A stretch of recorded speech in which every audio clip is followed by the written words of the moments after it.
What's up, Reefers? Welcome to another episode or edition of Alex Pora Corals. I'm Alex Wilson, your host, and this is the good, the bad, and the ugly. So here we go. Alright, so today here I have these, I just want to mention, I was using that AquaSpit by API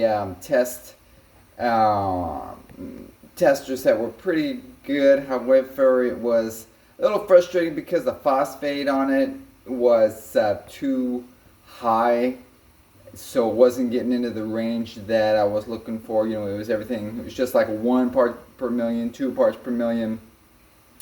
So I was using the Hana phosphate anyway for that. So when those tests ran out, I went ahead and switched over to these Hana test kits, which I believe it might be a little bit more cheaper to use these. Therefore, I'm using the Hana test kits.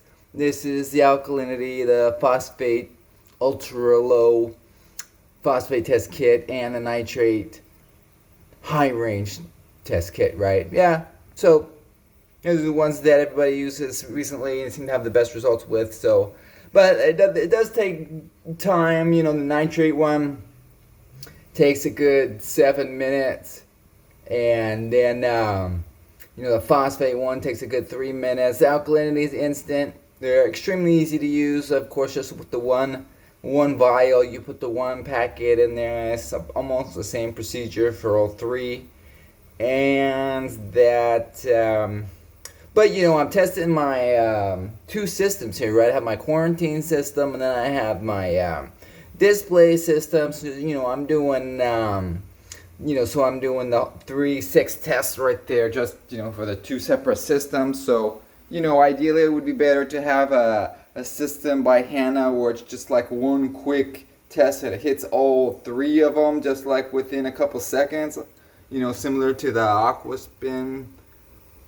But anyway, so that's that. And oh yeah, I've got my pump right here. I just stuck it in. The power head is a little bit of citric acid in there, and just leave it on overnight so it's just nice and clean. And over here's the aquarium, so I already have the new pump, well, the other pump in there on the other side. And so checking everybody out. Yeah, first thing I noticed this morning is that the heliofungia is super, it's like a couple inches bigger than normal than it has been, so I have to keep an eye on it, make sure it doesn't touch anything there. I did a 10% water change here yesterday, so it was I moved him a little bit. I think it might, I dropped him down a little bit, so, and he's kind of off to one side, but anyway, other than that though, doing good. And I did a 10% water change just to be safe. I could do that maybe once a week, but yeah, to see if everything's looking good, then I wouldn't.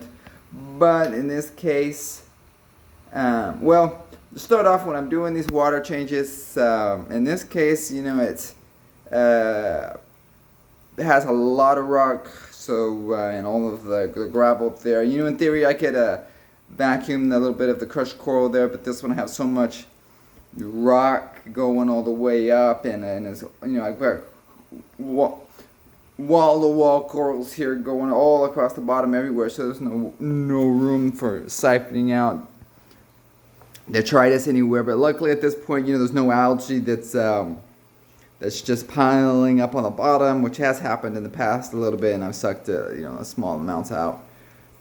But when the detritus is settling out and down, is being processed by the animals in the substrate, I assume. So yeah, another day, heliofungias.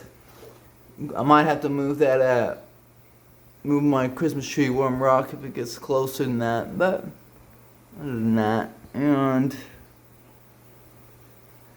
quick overview. And what's frustrating about this is that what looks bad here is the goniopore straight here in the middle. definitely all closed up and has not. It's been opening up less and less, and it's getting worse and worse. So hopefully he'll bounce back. I noticed the other Gonioporas, they seem to be a little more sensitive, but they're bouncing back. For instance, I have there's a strawberry lemonade frag right here, opening up just a little bit now. So hopefully it's real sensitive. I'm just trying not to touch him, try not to move him, see if we get him open up more. And I heard that if you put them under a little bit less light, they do better. So I tried to find a spot with more shade, but I just couldn't find it for him right now. So, but there's that one. I have the two. I have the Captain Crunch Goniopora right there. So open up a little bit more right here. Get some close-ups of them. There we go. Looking a little bit better, and then the yellow Daisy Goniopora to the left. So yeah, and same thing, that Stylophora and that Green Slimer. Yeah, looking good.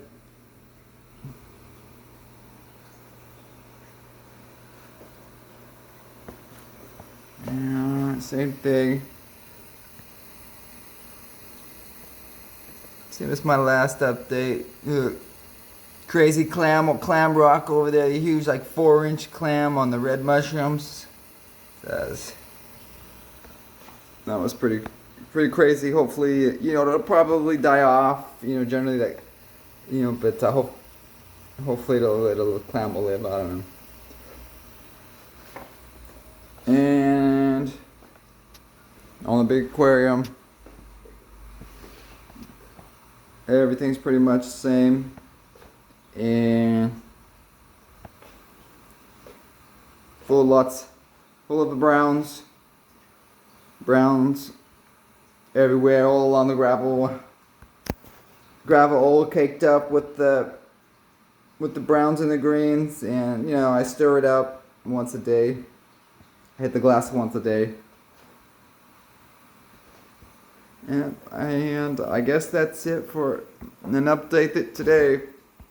Alright guys, well, hope you guys have a good day and happy reefing. Keep reefing. Bye.